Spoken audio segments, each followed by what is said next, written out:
This video was made possible with the help of Game Toppers. Upgrade your gaming experience with a Game Topper. Tetris is probably one of the most popular and awe-inspiring computer games ever, if you exclude Skyrim. But yes, this game has, fixated many a person and is still very, very popular. And luckily, its mechanisms can be transferred easily into board games. And there's been many great board games along the way, like Blokus and Umbungo. And the one that I grew up playing because I owned it and didn't really understand how to play it, it was actually called Skirid, which involved just putting shapes together into their touching to get points. Kind of Scrabble-like, maybe. But anyway, this is Boca, which I'm not going to talk about the theme or where it's come from because you can probably figure it out yourself.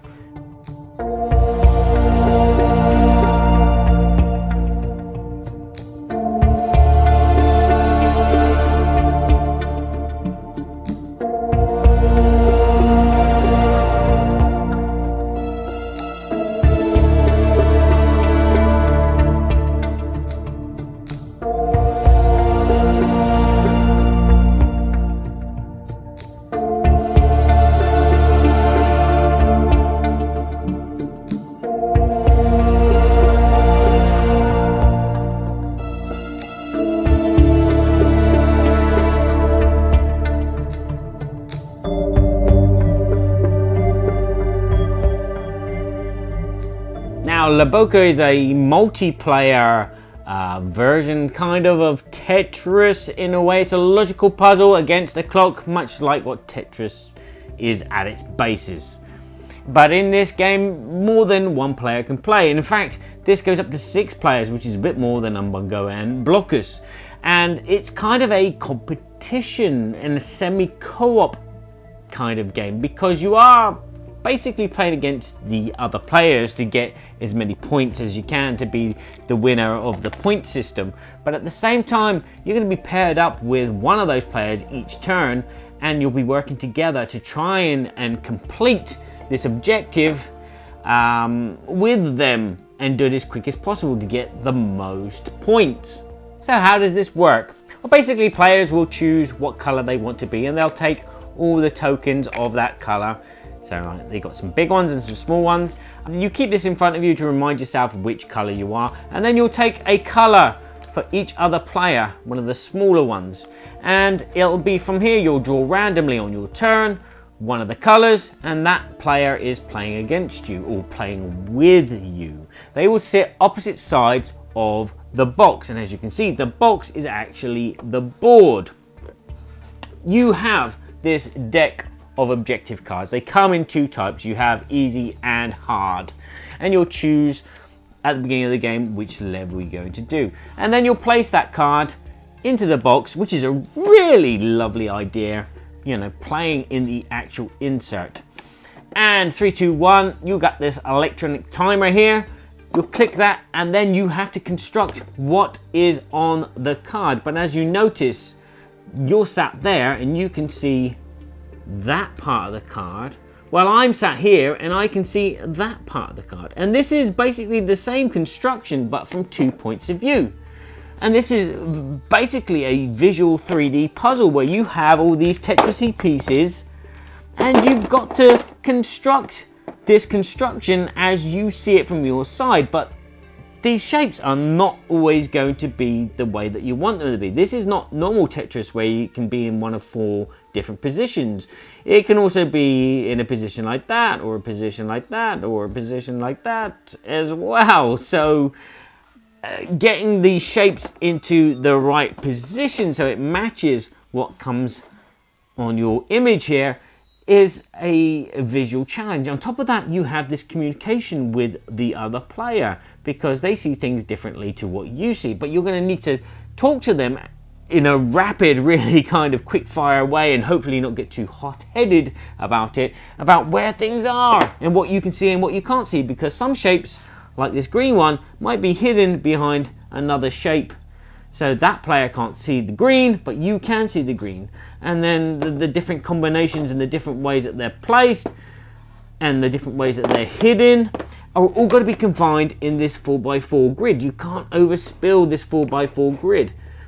And so there is a lot of, logical mental puzzles that you have to solve out yourself, but also at the same time you have to communicate to the other player and ask them what they're seeing and come up with a language which suits both of you, a kind of format which will help you resolve this as quick as you can before you push the stop time and clock your finishing time.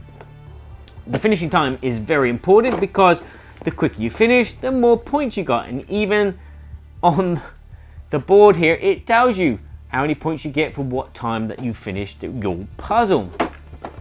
Once that's done, you'll collect the points which are hidden in the board again. Wonderful idea. And add that to your collection. And you'll go around until you've played every single other player. You've picked up the grey, you've picked up the pink, you've picked up the red, and you've played against them all. And then everybody will count how many points they have. And the player with the most is the winner. As you can see, this is quite a frantic kind of game, and it is frantic fun.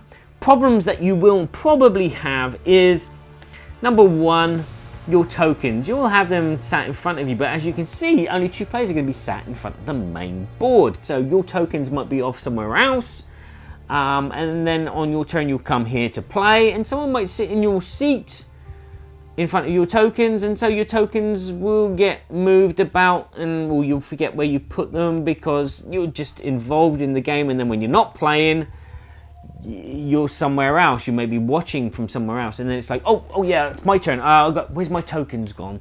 So that kind of like detracts a little bit from the game. It would have been nice to have like maybe a baggie for each player, and their tokens are in the baggie, and you just carry the bag around with you, and you just pull one out. Oh, yeah, I'm playing against green next. Again, it's only 2 players playing at the same time, while the other players, if you're playing a 6-player game, are going to be off doing something else. Maybe there might be someone that supervises the clock. There may be someone that supervises the game and makes sure that nobody's cheating. And they're like, okay, oh, you put that there, yeah. But you need to be interactive the whole time to make this game fun. You need to be a spectator to enjoy the fun, and maybe be an adjudicator and judge and make sure nobody is cheating, and that you are pushing the stop button when they say stop. It's a major part of the flaw of the game. Is if you're off doing your own thing, you might be chatting with someone, or maybe looking at the ceiling and watching the paint dry outside on your decking. You're totally distracted from the game, and sometimes players like that, and again, I've played a lot of games of this, and there have been players which are just in their own world when it's not their turn, and to drag them back in is time consuming and a little bit annoying. So beware of that, because playing with the right group is going to make a lot of difference to when you're playing this game. So yes, I do have some bugbears, but this is a game that I want to love, and I do like a lot. I love this type of puzzly game because I kind of excel at it, and I love that the ambience is like a quiz game show thing. It should be a game show itself, or a segment of the game show. This is a fun puzzle game for me. I love playing this type of game and showing people how good I am. And you will be playing against players which are not so good or a bit slow, and so again, this game kind of like forces you to create communication with players that are not good, and that gives them the chance to be good, or maybe learn how to be good from playing with you. So the game kind of like balances itself out because you are playing against everybody, much like maybe a football match, and then it's the player on the top has won the league, so to speak. But at the same time, the player that is not so logical is going to lose because they are going to be the one that drags the whole group down. The components are fantastic. I love the nice chunky wooden blocks. I love the box insert which holds everything perfectly, as well as you play on the box. Everything is here. Everything is convenient and convivial.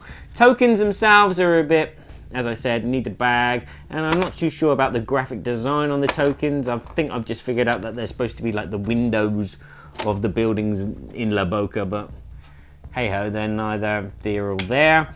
But the fact that the scoring's on here as well, everything is here, and everything is explained really well in the rule sheet, and it's just a sheet, and that's it. It's that simple a game. It's quick to get into, it's fun if you like these kind of things, and fun when you play with the right group of people, but ever so boring and slow if you are with players that prefer to talk, then play games, or rather play other games than the one that's in front of them.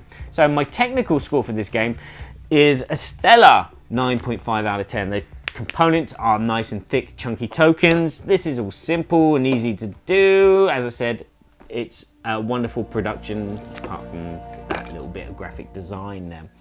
My BGG score is an 8 out of 10. It's a really good game, and I would suggest playing it. And it's a game that I want to play more and enjoy more, but I can't because the groups of people that I play with kind of drag it down. You need to play it with the right group of people to have a fun game show experience and show how good you are at, you know, manipulating three-dimensional cubes, and that's it. It's coming back, as I said, and it's one of these logical puzzles, visual logical puzzles that I love doing. So my combined score is an 8.75 out of 10, and there you have it. Thank you very much for watching. I hope this video has been informative for you and pointed you in the direction whether La Boca is something for you to look out for when it comes back to our game store shelves. If you've liked this video, please give it a like. If you know someone that might appreciate this game, then share this video with them. And if you want to check out everything else that I've been doing in the board game world, or the board game reviews, not only from myself, but from Guillaume, and si tu parles français, il y a la revue, le blog en français en plus. You can go to boardgameseverybodyshould.com, where there is the Birkin Badger Board Game Babble podcast, as well as all the musical soundtracks which I am working on. I don't think I'll do one for this. I don't think it needs one. Ding ding ding ding ding ding ding ding ding ding ding ding ding ding ding ding ding. Just sitting at the table next to Felicia would be quite nice. Wouldn't it be good? I got some board games, I don't know how many. Just like they do